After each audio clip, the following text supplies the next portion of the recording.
And now we're going to talk about the important stuff. The important stuff. A lot of stuff going on.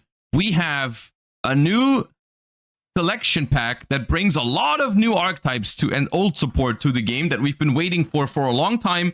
And then there's also corresponding secret packs for all those archetypes, right? So let's take a look at the thing first and talk about the implications. And then we will newly added cards.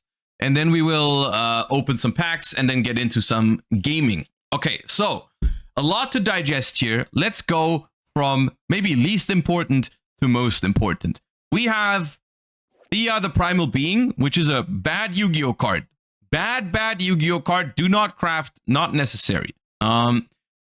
Next up, we have Shark support in the game now. Lavirtue Dragon is actually a pretty good thing to do with Bahamut Shark and all things like that, because there's no Totally Awesome in Master Duel, so Lavirtue Dragon actually quite relevant. I'm not experienced enough with sharks to tell you exactly how relevant something like Shark Drake Levice is. I would guess not that much. But Surfacing Big Jaws here is a pretty good card with Ryziel on the horizon eventually. So this is a pretty good card because it's basically a 1-card rank 4 if you've activated a spell card before you can even special summon it, so it does not take your normal summon. So if you pull this card, even if you're not playing sharks right now, I would suggest keeping a couple of copies around and not dismantling them, because eventually this card is going to be good, even though right now it's only basically shark support, I think, for now, which is something that you, whether you want to play that or not is up to you. But the card is pretty good. Next up, we've got Vaalmonica support, I suppose. I'm not too... Vaalmonica is a deck that has fallen off quite hard in the TCG, so I haven't had much... Like, I've played it once in Master Duel. I remember we had a session where we played Vaalmonica, and it was fine. It was okay, because it was also pretty cheap in terms of the ultra rares, but I was never really convinced by it. But yeah, there's some Vaalmonica support in here, so check it out if you're into Vaalmonica. We've got Zapper Shrimp over here, which is a pretty good level 2 synchro. You're never going to heart make it, but Zapper Shrimp is a card that I was missing a lot when I was playing White Forest, because it is a level 2 tuner, so you can summon it off of Dia Bells. And if this card is special summoned, you can send one other card from your hand or field to the graveyard, then target a spell trap your opponent controls, and then it also has the quick synchro effect. So it gives you the opportunity to summon a spell trap removal off of Dia Bells, and then quick synchro into a level 10, which was very relevant mostly for the Tenpai matchup. When you had, let's say you had Dia Bell, and then your opponent activated the field spell, you would just summon this out, pop the field spell, and then still make a level 10 like Baron or Chenging. So it's a pretty cool card for White Forest. I don't know if at the current power level for White Forest, I don't know if you have room for it, because I played this card in Runic White Forest in the TCG, but that was way before like Azamina, and I also didn't play Fiendsmith in it, so like the extra deck had a little bit more space. I don't know if that's something you have room for, but it's worth mentioning that this is a good card. And then let's get into the real important stuff. We've got, well, I mean, I'm hoping it's relevant, but we've got the Centurion support finally. Primera Primus and Atri, very relevant for Centurion, because the level 8 is just very powerful, all things considered. You know, it adds an Emblema card from your deck or graveyard to your hand, and is a level 8 tuner itself, so it just ladders, like you climb up into the level 12, and add Emblema Oath in the process, which is really nice. And Atri is finally a second tuner for Centurion, right? Primera previously was your only tuner that you could really play, and now you have a second tuner that you can special summon per turn. Centurion Atri draws you a card if you have an Emblema card and a Centurion card in your graveyard, which is really cool, because you can now search Emblema cards as well. So you're gonna, if you can set up with Centurion, you're gonna get a draw on every turn, basically, which is really good for the grind game. It is typically a one-of, because it is not the greatest normal summon. It's not a starter for Centurion, but it is a pretty good addition to the deck because you can access it basically at any time, and it's pretty solid. The other Emblema card, I think, is also in here somewhere. This Emblema Salvation is not that relevant, unfortunately. every Centurion wave has like a stinker in it, and this is the one for this time around. It's not terrible, but it's not great. Next up, we have Necroquip Princess, which maybe I should have saved it for last even, because I think this might be the most important addition in this pack to Fiendsmith. Because the way this card works, its fusion materials are a monster equipped with a monster card plus a fiend monster card. Must be special summoned from your extra deck by sending the above cards from your hand and or field to the graveyard. You can only control one Necroquip Princess. If a monster is sent from your hand to the graveyard to activate a card or effect, you can activate one of these effects. You can equip one of those monsters, or you can draw a card.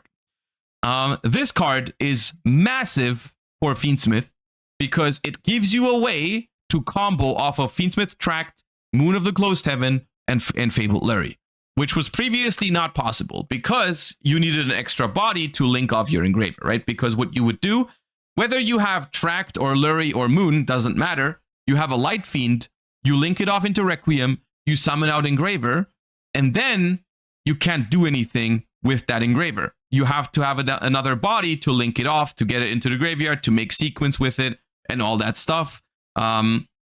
This card fixes that because what you do is you equip Requiem to your Engraver, and then the Requiem in your spell trap zone is still considered a Fiend monster card. That is the big, it's basically Yu-Gi-Oh! Lawyer game issue, where a monster that is currently in the spell trap zone is still originally a monster card. So if you have Engraver equipped with a Requiem, you can send it to the graveyard to make Necroquip, which is a level 6 Fiend, and then you bring back the Engraver from the graveyard by shuffling one back, and then you can make your sequence or your rank 6, whatever you're trying to do with Fiendsmith. So Necroquip release is a huge buff to Fiendsmith. You're still missing a Light Fiend without main deck Lacrima. Yeah, for the sequence play, it might be awkward because this is not a Light Fiend itself, but you can still make the rank 6s. But it's still, I think it's a big deal. It's a big deal. You need M7. With M7 you can still make the full combo work, but then it doesn't work with Fiendsmith Tract, right? If you have to go through M7 to add back Engraver to go through Tract and Lurie again, then you do not need you cannot start it with the Tract. It also potentially makes Fiendsmith Sacked a little bit better, but then you might be missing Light Fiends with that one for sure.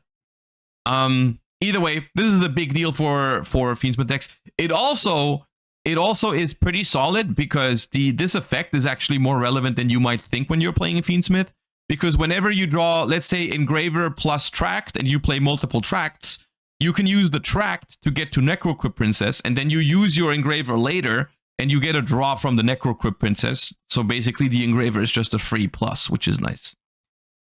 So this being a level 6 Fiend is very, very, very good as well, because it makes Caesar. Of course, Beatrice is now banned, so that is a little bit of a like weakening to some of the combo decks that play Fiendsmith. But this might open up an avenue to finally play some Fiendsmith control type decks, right? Like where you can finally go do something with Tract and Lurie and all that, instead of just passing on nothing, right? Like Fiendsmith Bestial, just hand trap Fiendsmith Musketeer, that sort of stuff is something that we can potentially try as well. Which is more fun than combo. Oh yeah.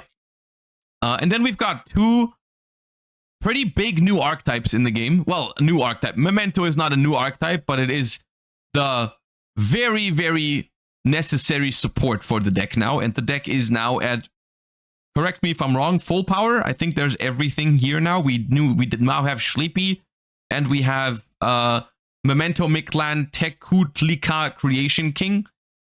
So we have full power Memento, which is a deck that is both incredibly hard to play, but also can be incredibly rewarding. And also, I think, pretty promising in the current Master Duel environment, because Memento is one of the decks that, while I think it is pretty weak to Max C, it can actually function quite well under some very, very popular hand traps like Moltrami Fuvalos and Droll and Lockbird.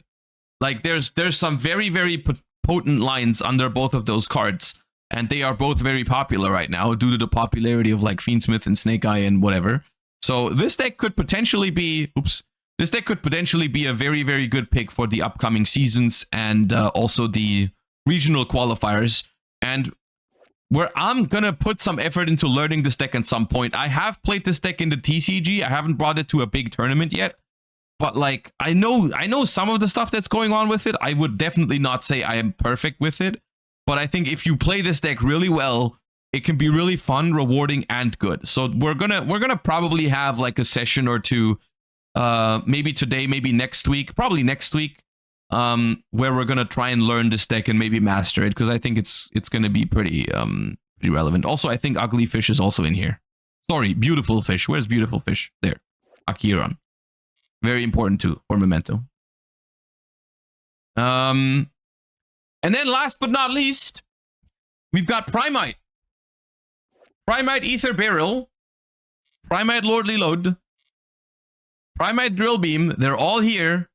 And that means Blue Eyes enjoyers are eating good. Primite, for all of you that don't know, are not familiar with it because you're not keeping up with the TCG, is a deck that heavily supports normal monsters. It is not really its own deck at this point yet, I feel like, even though there is a couple of cards for it, but for the most part, this is used as a splash, as an engine in other decks that use normal monsters. Because it has really, really, really high quality cards, but you can only play it if you're willing to play some normal monsters. So Blue Eyes, of course, with playing normal monsters already, is just playing this card. On top of this, Primite Dragon Ether Barrel is a dragon level 4, so it can make the Blue Eyes Link monster. So if this card's normal summon, set a Primite spell trap from your deck.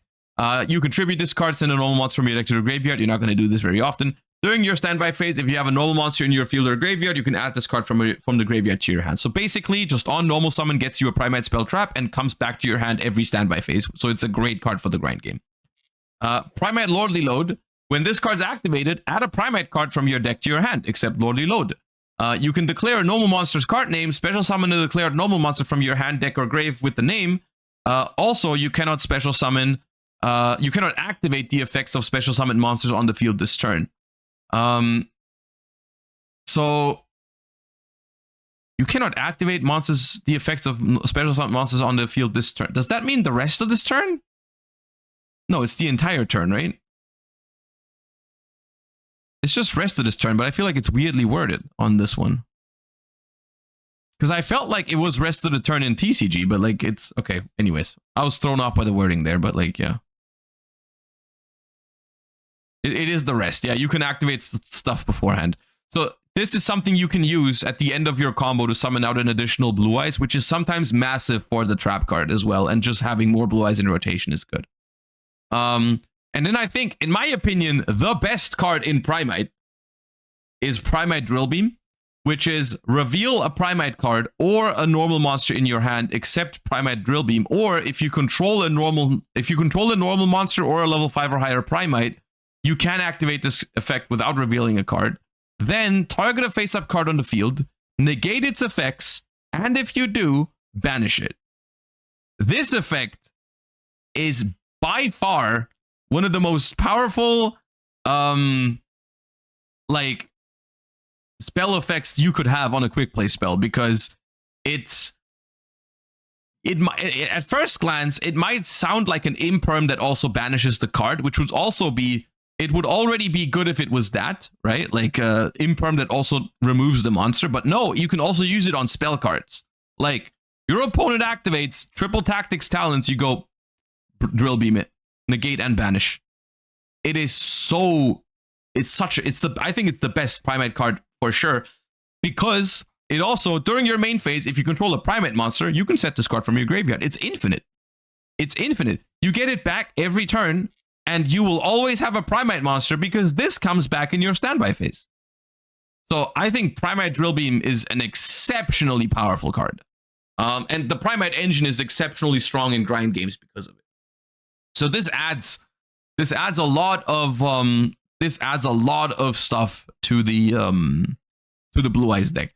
Primite Imperial Dragon, I just want to give it an honorary mention because I do think this card is a little bit better than people give it credit for, even though I think right now it's not going to see a lot of play, but it's a potentially, I think it's a quite the annoying card actually, depending on the deck and the format. During your opponent's main phase, quick effect, you can reveal this card in your hand. Immediately after this effect resolves, normal summon a Primite monster. If this card is tribute summoned, you can apply these effects in sequence. Negate the effects of all face-up monsters your opponent currently controls, and then banish all monsters your opponent controls with the same type or attribute as a normal monster in your graveyard. So it's like, depending on what vanilla you play, this could be a very strong disruption. Like, for example, if you're playing Blue Eyes White Dragon and your opponent is playing a Fiendsmith deck, you tribute the Blue Eyes on your opponent's turn to summon this, and then it banishes all your opponent's lights from field and graveyard. No, just from field, but it negates all their monsters and it banishes all their lights. So it's like, I think this card is potentially quite powerful.